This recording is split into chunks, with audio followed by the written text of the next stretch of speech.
You know, me and Jasmine had a show on Friday in LA last Friday. You know, and it went really well. It sold out. It was dope.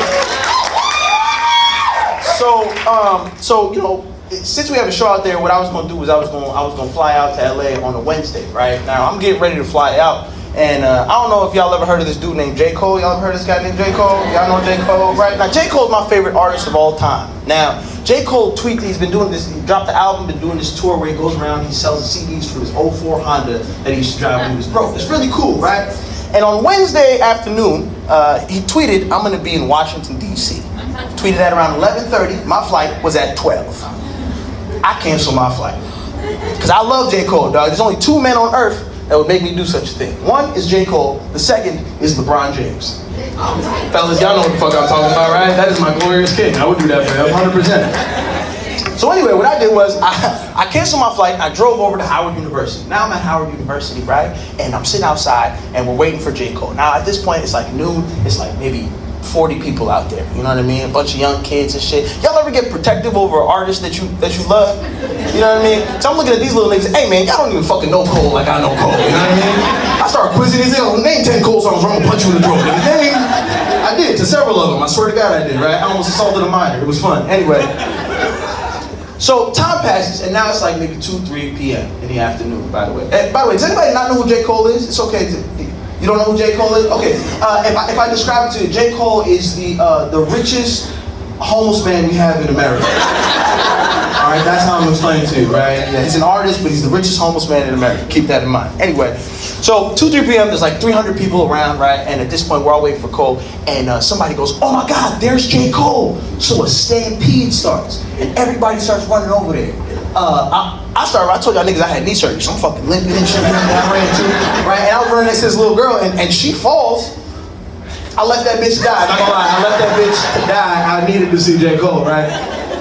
And so, the reason I really wanted to see him was because I had this vinyl that I had from 2014, and it was unpopped, and I wanted him to sign it, right? And I actually popped the seal so that he would get to sign it for me, right? And at some point, it was ridiculous. He got so close to me, and I was about to get him to sign it, and this kid just like started pushing, and they shoved me, and then security freaked out, and he stayed for 20 minutes, and I didn't get my vinyl signed, man. Fucking sucked. Yeah, it was tough, man. I went back to my car, I created some content, man. I posted the content, I remember that, and you know, I'm just sitting in my car kind of bummed out.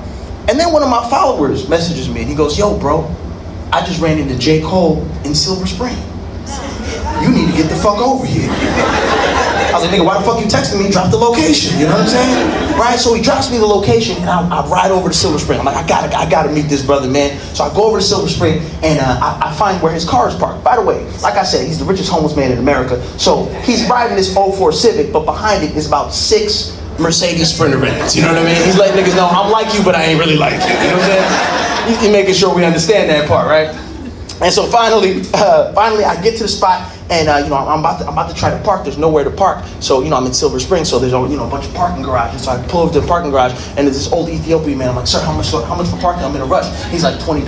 Like, I can't do $20, man. I'm in a rush. Do you take? I would have, right? But he said only cash. So I'm like, I don't got cash. Do you take anything? He's like, no, I only take cash. I was like, fuck. So I looked at him, and I was like, I just showed this nigga my forehead. Let him know I'm happy. Nigga let me right through. Nigga let me right the fuck through. It was beautiful. It was amazing, right? So I parked my car. Shit is lit. It was fucking lit, my nigga. It was dope. Anyway, so I parked the car and I run out, man. At this point, you know, we're waiting for J. Cole. It's me and like 4 other people. You know, they're looking at me, and I got my back to the corner, and I see their faces start lighting up. And I turn around, and it's fucking J. Cole, bro. And he turned the corner, man. He was mad dope. He was mad cool about it. I was like, "Yo, bro, like, can you take a picture of me?" He took a selfie with me. I posted on my Instagram. It's got 250,000 views. It was amazing. And he signed my fucking vinyl.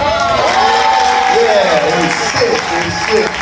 Yeah, it was really dope, man. It was a great moment in my life, man. What was funny about it is my homie was filming the whole thing, and I sounded like such a bitch. I was like, "Oh my God, J. Cole, will you please sign my vinyl?"